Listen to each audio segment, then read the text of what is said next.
땅에 엎드러지는지라 이 제목으로 같이 나누기를 원합니다.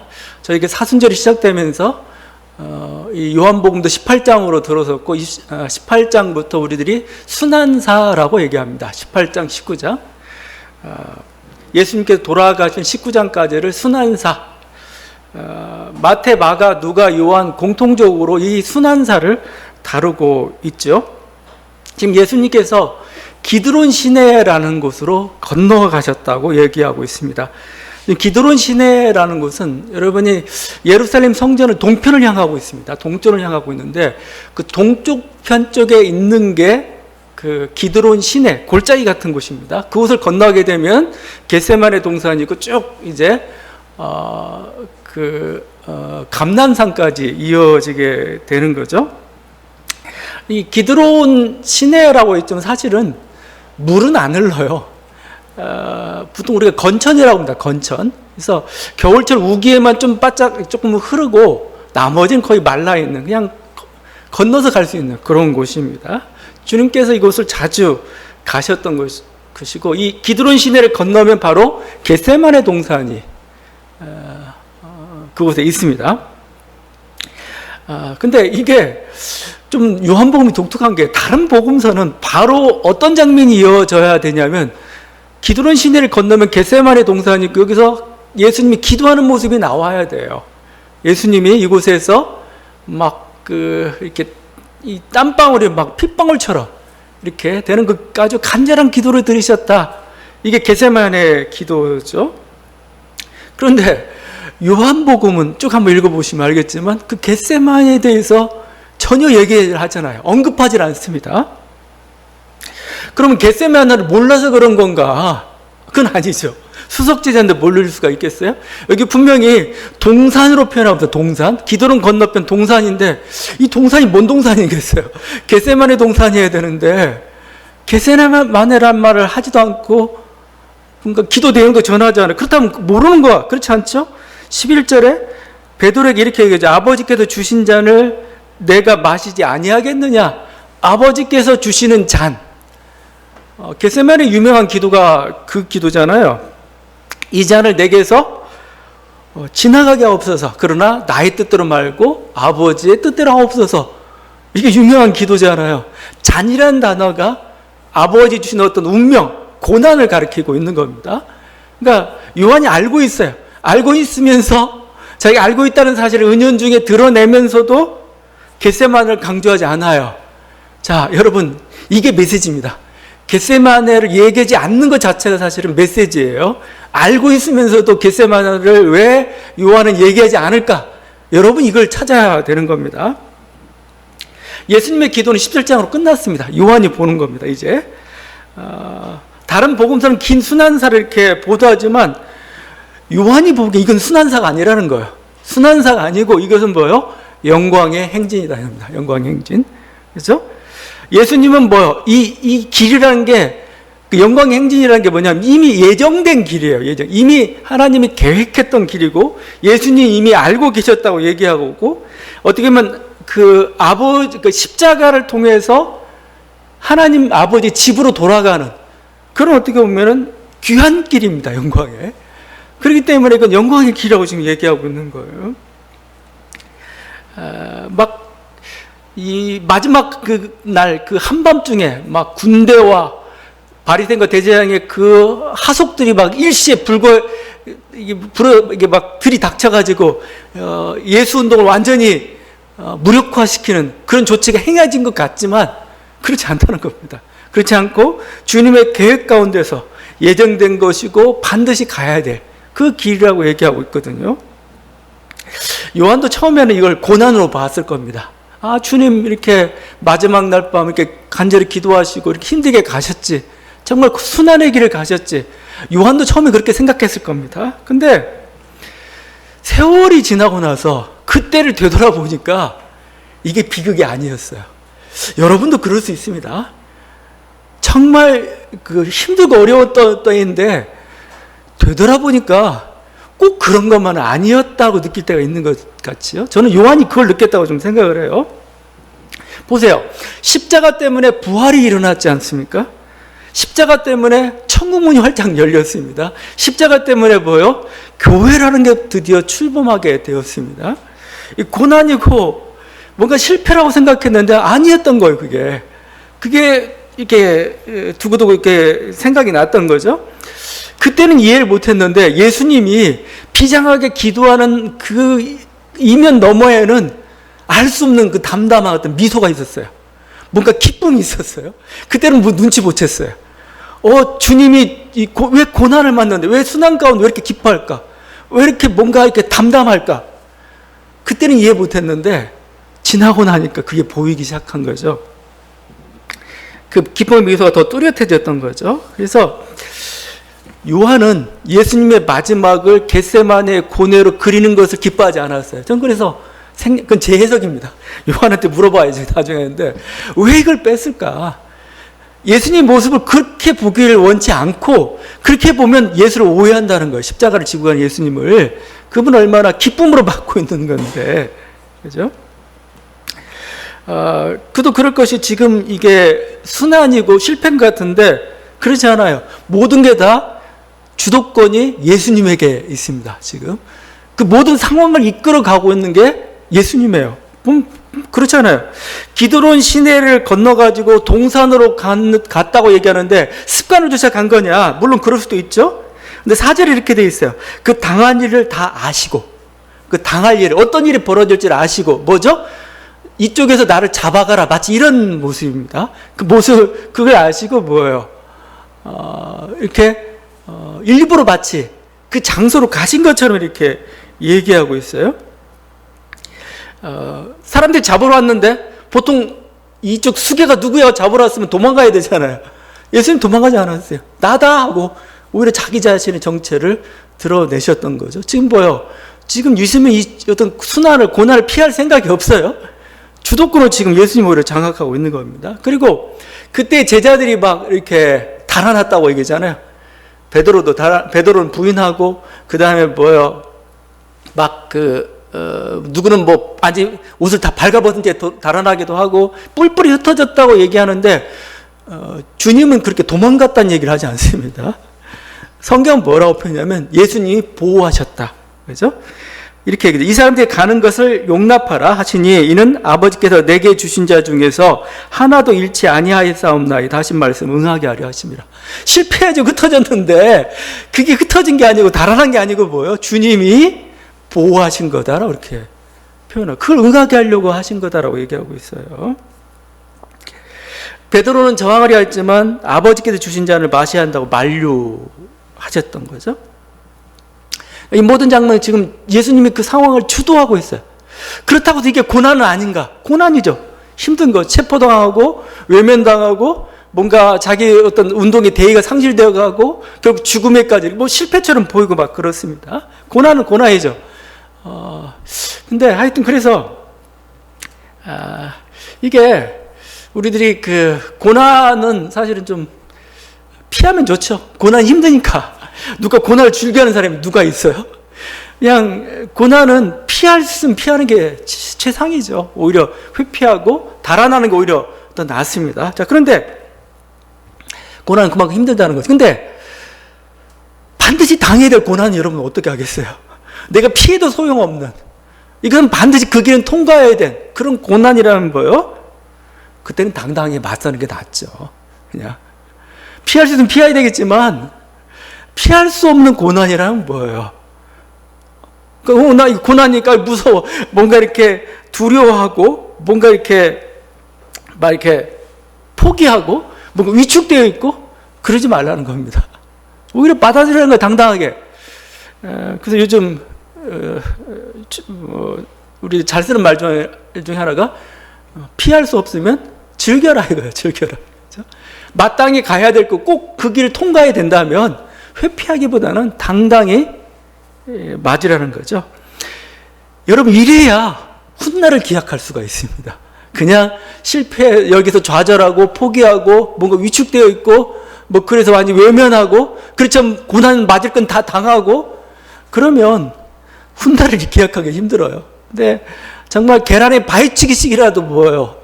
투쟁하고 흔적하고 그 다음에 마치 내가 상황에 짓눌려 있는 게 아니고 오히려 내가 상황을 압도하는 것처럼 나아갈 때 뭐예요? 실제 나중에 이제 고난의 때가 지나고 난 연후에 뭐예요? 거기서 아름다운 열매가 뭔가 새로운 상황들이 전개되는 것을 우리가 볼 수가 있습니다. 그래서 피할 수 없으면 즐겨라 라는 말이 나오고 우리 인생 속에서 사실은 그런 일들이 나오죠. 예수님은 이 고난의 성격을 11절에 아버지께서 주신 잔으로 규정하고 있습니다. 이건 아버지께서 주신 잔이다. 세상이 강요하는 잔도 아니고 내가 잘못해서 가는 것이 아니고 하나님께서 주신 잔이죠. 하나님께서 이 계획과 예정과 이 모든 길로 이렇게 그래서 이 고난이라는 것은 뭔가 계획이 있는 고난이고 뜻이 있는 고난이고 그런 거죠. 그래서 저는 아버지께서 주신 잔이다라고 할 때 물론 하나님은 전지전능하신 분이기 때문에 모든 걸 섭리하시고 이끌어 가시고 또 주님은 또 역시 그 아들이기 때문에 그걸 다 알고 뭐 이런 관계에서 나오는 말이라고 할 수도 있겠지만 이 아버지께서 주신 잔이라고 할 때 이건 뭐예요?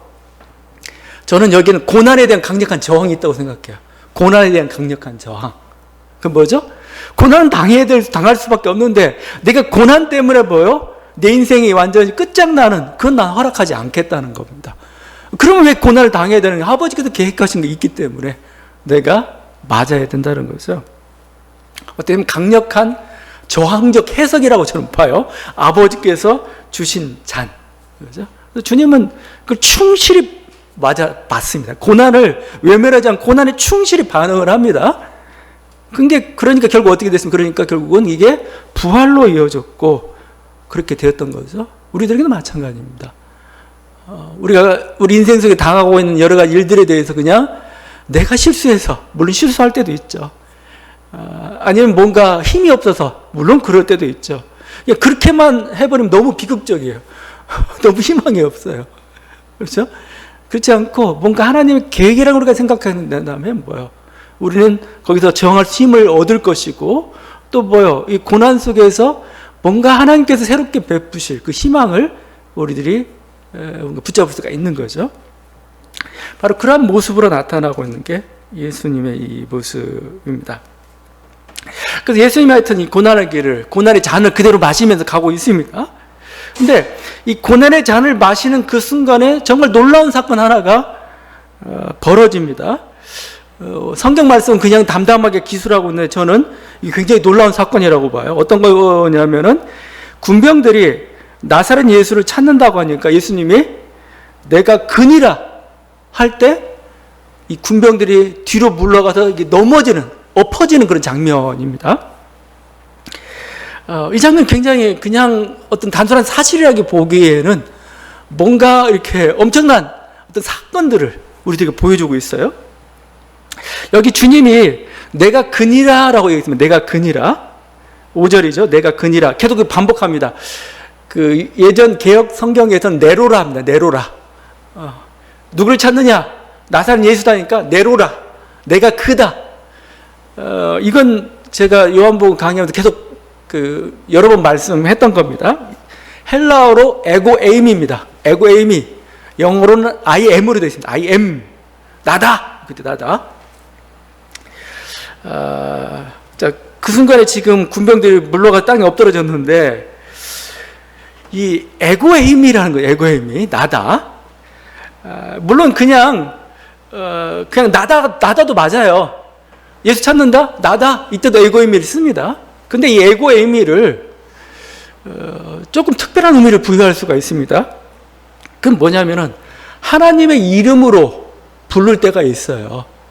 여러분 우리가 모세에게 하나님이 나타나셨죠. 그때 하나님 이름을 스스로 있는 자다 이렇게 계시를 하셨죠. 근데 영어로 따지면 재미있어요. 영어로 I am who I am이에요.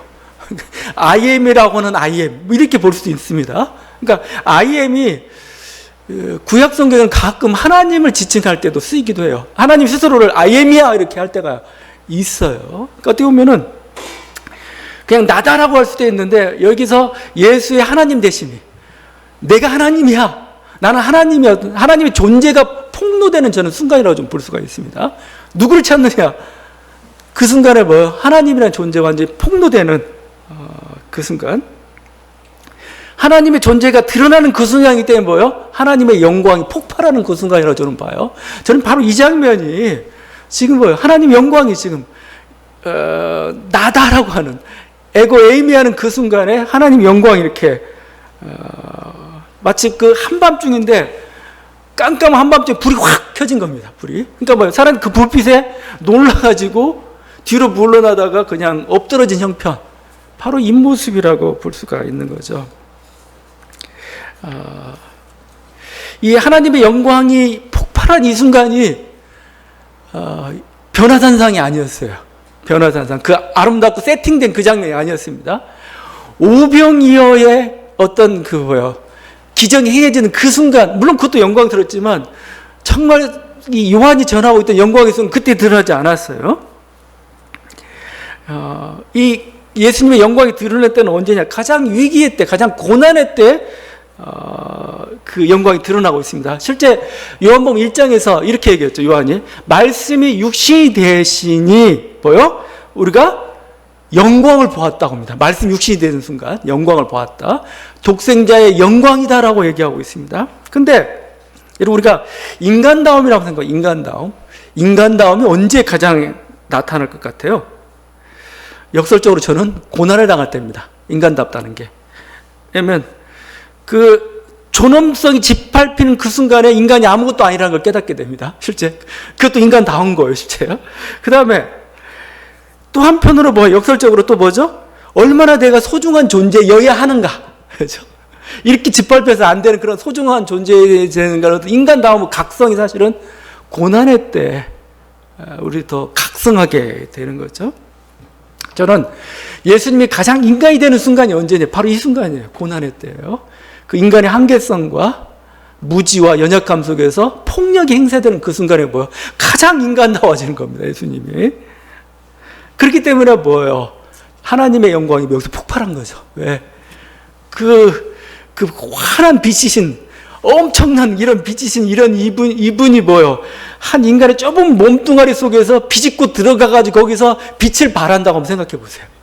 그 폭발하는 거죠, 이게 사실은요. 에고 에이미 이 순간은 바로 저는 그 어떻게 보면 예수님 영광이 가장 폭발적으로 드러난 순간이고, 그래서 그들은 그 모습에 눈이 먼 거고 뒤로 물러나서 엎드러질 수밖에 없었던 거죠. 예수님의 I am이 소중하듯이 우리의 I am도 소중합니다. 우리의 I am도. 나답게죠, 나답게. I am은 결국 나입니다. 나답게라는 거죠. 내로라, 나. 그죠?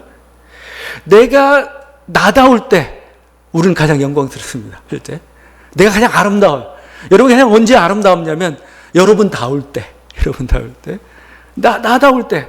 나의 생각, 뭔가 나의 어떤 뭐 계획, 나의 어떤 뭐 말, 뭔가 성향, 그 모든 것들, 행동, 그 모든 것들, 소망, 그 모든 것들이 그냥 뭐 거침없이 나올 때 얼굴에 빛이 나요. 실제. 행복해진다는 거죠. 이번에 대통령 선거 하는데, 여러분 뭐 지지하든 지지하지 않든 모 후보가 내놓은 슬로건 중에 하나, 인상적인 하나가 있었어요. 나를 위해라는 단어예요. 나를 위해. 대통령 선거 슬로건으로 나란 단어가 등장한 게 조금 굉장히 생소하기도 그렇습니다. 하여튼 지지 여부를 상관없이 하나의 전 시대 정신일 수 있다고 봐요. 이게 뭐냐면 자기의 소중함에 대한 자기의 욕망, 내가 원하는 욕망이랄지, 내 미래, 내 생각이 소중함을 일깨우는 그런 단어이기도 합니다. 동시에 그게 뭐예요? 나가 우리와 함께 이제 하나가 돼야 되는 거죠. 그냥 나만 가면 개인주의로 끝나버려요. 이 나가 뭐예요? 우리라는 어떤 공동체의 목표와 함께 같이 조화를 이루어가는 과정. 이게 사실은 이게 이럴 때가 어떤 일이 벌어지냐면 그 공동체가 행복이 가장 확대되는 겁니다. 행복이 가장 충만해지는 그 순간을 맞게 하는 거예요. 그전에는 뭐예요? 나를 죽여버려요, 자꾸. 우리만 강조해가지고 막 눌러버립니다. 행복하지 않아요. 일단 나만 강조하다 보면 개인적으로 끝나버리고 맙니다. 근데 나도 살아나면서 나의 욕구와 우리가 같이 함께 맞춰져 들어갈 때, 이게 그럴 때 뭐예요? 공동체 전체 자체의 행복의 총량이 확대되는 겁니다. 그래서 나답다는 거 이게 좀 필요하고, 지금 예수님이 정말 자기 본 모습이 가장 드러난 이 순간이 바로 고난의 이 순간이라는 겁니다. 그러니까 막 군대의 무리들이 밖에 물러나 땅에 엎드러지는 일이 실제 일어났죠. 군대와 저기 무리가 엎드러졌다, 땅에 엎드러졌다. 이건 그 예수님을 만나는 그 영광을 목도한 그 순간에 그들이 경험한 거이기도 하겠지만, 이를 통해서 보여준 어떤 그 의미심장한 메시지가 있죠. 또 뭐예요? 이 세상이 얼마나 허약한 그런 어떤 기반 위에 서 있는가를 보여주고 있는 거죠. 우리들이 서 있는 곳이 얼마나 허약한가, 그렇죠? 겉보기에는 이제 멀쩡해 보이지만 집안이 약해요. 흔들리는 집안입니다. 모래 위에 세운 집과 같은 게 우리 세상의 모습이다라고 하고 있어요. 그래서 창수가 나고 바람이 불며, 비가 오고 바람이 불면 뭐요? 그냥 흔들리고 무너져 버리는 게 모습인데, 지금 이 군병들이, 아니 이 무리들이 넘어지고 쓰러지는 그 모습이 바로 세상의 모습이죠. 참된 빛이 아니고 뭐요? 거짓 빛을 쫓아가고 있는 그 인생들이 가지고 있는 그 뭐요? 그들의 어떤 그 집안의 연약함을 보여주고 있어요. 저는 이게 지진이라는 거죠, 지진 한번 경험해 본 사람 있는지 모르겠는데, 땅이 출렁출렁하죠. 땅이 출렁출렁하면은 갑자기 내 인생이 출렁대는 것 같아. 내 인생이 출렁대는 것 같아. 이 견고하고 흔들리지 말아야 될 것 같은데, 이게 흔들리면은 인생은 당황합니다. 여러분, 이렇게 어떤 경사면 같은 데 있잖아요. 경사면. 아니, 집이 약간 기울고 하면은 정말 이상합니다. 느낌이 너무 불안해요. 예? 이게 평평하고 굳건해야 사람은 든든하고 이렇게 편안함을 느끼는데, 그게 흔들려 봐요. 근데 아니라는 겁니다. 지금 어떤 이 모습을 통해서 세상이 의지하고 있는 그것에 희망이 없음을 또 상징적으로 좀 보여주고 있죠. 이들이 들고 온 게 재밌죠. 무기만 들고 온 게 아니고 뭐만 들었냐? 등과 횃불을 들고 왔다고요. 거기 등과 횃불을. 왜 등과 횃불이란 말을 썼을까? 마치 그 모습처럼 보여요. 세상이 깜깜한 어두움인데 등과 횃불을 가지고 마치 앞을 밝히는 것처럼 이렇게 하는 모습입니다. 근데 주님은 뭐요? 거기에 희망이 없다 이거야. 그건 어두워. 아무리 보려고도 어두워. 니네 왜곡된 잘못된 길로 인도할 수밖에 없어. 주님이 빛이신 거죠. 예수님이 온전한 빛이신데 그 빛을 보지 못하고 뭐요? 이 등불 가지고 자기 인생을 비춰보고 세상 역사를 비춰보려니까 답이 없다라고 말씀하고 있는 거죠. 우리 전도사님 찬양도 했지만 우리 주님은 굳건한 반석입니다. 굳건한 반석. 견고한 요새 같은 분이 우리 주님, 흔들리지 않는 바위 같은 분이 바로 주님이고, 그 위에 설 때 우리가 안전하다고 얘기하고, 그렇지 않으면 우리는 흔들리고 넘어질 수밖에 없는 그 모습을 보여줍니다. 하여튼 이렇게 고난의 순간에 여러 가지 모습들을 통해서 주님을 믿는다는 게 뭔지, 주님의 길이 뭔지를 좀 보여주고 있죠. 근데 예수님을 잡으러 온 무리 중에 보니까 군대가 언급이 되네요. 군대. 3절과 12절이죠. 두 번 언급되고 있습니다. 군대와. 이 군대는 다름은 로마 군대죠. 로마 군대. 지금 위기에 처한 것도 로마 군대입니다. 지금 로마 군대가 무너져 버린 겁니다. 무너져 버린 거예요. 국가 권력 동안 이랬던 예수님의 뜻에 서지 않을 때, 예수님 앞에 견고한 반석에 서지 않을 때 무너질 수밖에 없다는 겁니다. 지금. 근데 이 주님의 길을 베드로가 오해를 했어요. 오해를 해가지고 이 세상 권력과 싸우는데 자기가 가지고 있는 놀라운 무기가 있는데도 불구하고 그 무기가 아니고 똑같이 세상 권력과 같은 폭력을 동원해서 싸우려고 해요. 그러니까 주님이 뭐요? 말리고 있는 거죠. 여기 보면 그렇게 되어 있죠. 베드로가 칼을 뺐습니다. 아마 단검 같은 거였죠. 단검 같은 건데 당근 가지고 휘둘러가지고 대제사장의 종 말구의 귀를 이렇게 오른편 귀를 베어버렸습니다. 저는 성경 읽다 보니까 좀 재미난 장면이에요. 왜냐하면 여러분 성경 다 비교해 보면은 마태하고 마가는 이렇게 전합니다. 곁에 서 있는 자 중에 한 사람이 칼을 빼어 대제사장의 종을 쳐 그 귀를 떨어뜨렸다. 누가 칼로 쳤는지, 누구를, 대제사장의 종까지 나왔는데 그가 누군지 그냥 귀를 떨어뜨렸다 이렇게 얘기하고 있어요. 마태와 마가입니다. 성경 한번 제대로 한번 읽어보면 그게 나와요. 누가는 달라요. 누가는 누가 쳤는지 모르겠고 대제사장의 종의 귀를 떨어뜨린 것도 사실인데 그게 오른쪽 귀였다고 가르쳐줘요. 누가는. 새로운 정보를 준 거죠. 근데 오늘 요한은 뭐예요? 칼로 친 자는 베드로야. 그리고 그 귀는 오른쪽 귀가 맞아. 그리고 그 종의 이름도 나 알아. 그 이름은 말고야 라고 이렇게 나온 거죠. 지금 보도 경쟁입니다. 보도 경쟁. 사실은 제일 나중에 기록한 요한이 승자죠. 그때 당시 저 병원이 없어서 몰랐는데 나중에 이제 막 이름이 나오기 시작합니다. 막 그래서 제일 나중에 기록한 요한이 이런 정보 다 해가지고 이렇게 다 그림을 만들어내죠. 이렇다면 어떻게 보면 요한은 자신이 직접 목격한 그 증인임을 뽐내고 있을 수도 있습니다. 하여튼 이런 디테일보다 사실은 또 중요한 것은 그 11절이죠. 칼을 칼집에 꽂으라. 칼을 칼집에 꽂으라. 이게 그냥 야, 칼 쓰지 마. 그렇게 폭력 쓰면 안 돼. 예수님의 단순한 교훈 치고는 아닙니다. 초대교회가 가장 중요하게 생각하고, 왜냐하면 초대교회가 고난을 받는 공동체였잖아요. 특별히 누구로부터 고난받았겠습니까? 로마 제국으로부터. 로마 제국과의 고난 속에서 베드로처럼 칼을 들고 저항할 수도 있었어요. 근데 칼을 칼집에 꽂으라, 이 예수님의 말씀을 좇아가지고 그들은 폭력으로 폭력을 대항하는 길로 가지 않았습니다. 오히려 원수를 사랑하는 길로 갔습니다. 오히려 오른편 뺨을 맞으면 왼편 뺨을 내놓는 그런 길로 갔습니다.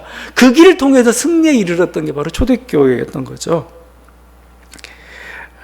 그래서 여러분, 이게 사순절이 의미 있는 게, 사순절이 시작되면은 교회에서 세례 교육이 시작됩니다. 실제. 그래서 사순절에 세례 교육을 해가지고 그러니까 부활절이 시작되면 밤 12시에 세례를 받아요. 정말 옷을 다 벗고 정말 물속에 쑥 들어갔다 나오는 게 정통 세례입니다. 그 세례를 받는 겁니다. 자, 근데 이 사순절 기간에 세례 교육이 이루어지는데 중요한 게, 세례 교육을 받다가 이 사람이 군인이에요. 내가 군인이요? 군인이면 뭐예요? 직업 포기해야 됩니다. 왜 직업을 포기해야 되느냐? 군인은 폭력적이죠. 또 군인들은 우상숭배도 많아요. 그러니까 군인이면서 신앙의 길을 가기가 어려워요. 그러니까 뭐요? 직업 군인인데도 불구하고 그거 포기해야 돼요. 포기하고 그래야 세례를 줍니다. 그냥 세례 안 주죠. 세례가 굉장히 중요한 그런 의식들이었던 거죠. 그 3세기 교부 터툴리안이 이런 얘기했습니다. 로마 제국의 군대가 되는 걸 거부하면 이런 얘기죠. 법정에조차 가지 않으려는 평화의 아들이 어찌 전투에 참여하겠는가? 자기 자신에게 가해진 불공평한 가해조차 보복하려 하지 않는 이가 어찌 족쇄, 감옥, 고문, 처벌과 관계를 맺겠는가? 예수 이외에 그 누구를 위해 보초를 서겠는가? 이게 이들의 태도예요. 칼집을 칼을 안 들었어요. 꽂아버렸던 거죠, 칼을. 힘이 있고 능력이 있음에도 불구하고 그걸 사용하지 않았어요. 이게 초대교회가 가지고 있는 강력한 힘이었고, 사실은 이게 기독교가 콘스탄틴 대제 이후 공인되고 국교화된 이후부터 이제 기독교는 칼을 휘두르기 시작했습니다. 그걸 우리가 세속화, 타락이라고 얘기한 거죠, 더 이상. 주님은 칼의 힘을 믿지 말라고 얘기했는데, 이제는 칼의 힘을 믿고, 이제 그걸로 휘두르고 있는 게 이제 오늘날까지 이어진 어떤 교회의 모습인 거죠. 교회는 힘이 없으나, 힘이 있으나, 교회는 뭐예요? 세상과 똑같은 폭력의 방식으로 그 길을 가지 않습니다. 힘이 있지만 힘을 사용하지 않는 게 바로 이 교회의 모습이라는 거죠. 주님은 우리를 향해서도 칼집에 꽂으라라고 지금 말씀하고 있습니다. 이것은 우리 한국교회가 좀 들어야 될 그 말이에요. 우리들이 세상 속에서 문제를 해결할 때 우리들이 들어야 될 그 말이, 이 칼을 사용해가지고 그게 아니죠. 폭력을 사용하지 말라 지금 얘기하고 있어요. 이 말은 우크라이나를 침공한 푸틴이 들어야 될 말입니다. 칼을 칼집에 꽂아야 됩니다, 지금. 칼 가지고 검으로 선지하는, 검으로 망한다는 게 주님의 뜻인 거죠. 우리 사이에서도 뭔가 법의 칼을 함부로 휘두르는 자들이 있습니다. 그들에게 주님 하신 말씀은 그 칼을 칼집에 꽂으라는 거죠. 막 교리의 칼을 휘두르는 자들도 있어요. 교권주의자들, 막 이런 어떤 그 차별주의자들이죠. 그들을 향해 주님이 하시는 말씀은 그 교리의 칼을 꽂아. 사실은 칼을 뺐다는 건 뭐예요? 이미 졌다는 겁니다. 이미. 왜냐면 가장 강력한 힘은 뭐예요? 칼을 안 뽑을 때 나와야 되는 겁니다. 실제 칼을 안 뽑고 위협을 줘야 됩니다. 칼을 뽑았다는 건 뭐예요? 상대방이 이미 저항하기 시작했다는 거고, 이건 약하다는 증거입니다. 약하다는 증거예요. 자신의 정당성도 상실될 뿐만 아니라 상대방도 그 허약성을 지금 파악한 거나 마찬가지라고 볼 수가 있는 거죠. 여러분, 칼을 뽑을 때가 아니고 칼집에 넣었을 때 오히려 힘은 거기서부터 나오는 거고, 하나님의 힘은 어디서 나오느냐? 하나님의 힘은 십계명에서 나오는 게 아니에요. 율법에서 나오는 게 아니고 정죄의 칼에서 나오는 게 아니죠. 하나님의 힘은 어디서 나왔습니까? 정죄의 칼을 거둘 때 나왔던 겁니다. 정죄의 칼을 거둘 때. 힘을 쓰지 않았어요. 하나님이. 책망하고 심판해야 되는데 뭐 심판하지 않았어요. 그냥 참기로 하고 기다리기로 하고 인내하기로 했을 때 뭐예요? 결국은 거기서 뭐예요? 온전한 정의들이 이루어지고, 거기서 뭐예요? 생명이 진정으로 다시 돌아오게 되는 그런 역사들이 이루어졌던 거죠. 아무리 때리고 아무리 채찍질해도 안 돌아와요. 그리고 결국은 생명이 죽어버리는 결과만 빚어지는 거죠. 근데 하나님은 뭐예요? 기다리며 인내하며 정죄의 칼을 내려놓고 그냥 두 팔 벌면서 이렇게 기다리셨던 거죠. 그게 예수 그리스도 통해서 나타난 거고, 지금도 하나님은 우리를 정죄하지 않았습니다. 하나님 칼을 내려놓으셨어요, 여러분. 그 빈손으로 우리를 품기 위해서 기다리고 계십니다. 우리가 그럴 때 우리가 살아납니다. 다시 한번 우리 주님께서 우리 두 팔을 벌려서, 두 손을 벌려서 우리를 기다리고 계십니다. 이 은혜 가운데 거하는 저와 여러분들 간절히 바랍니다. 기도하시겠습니다.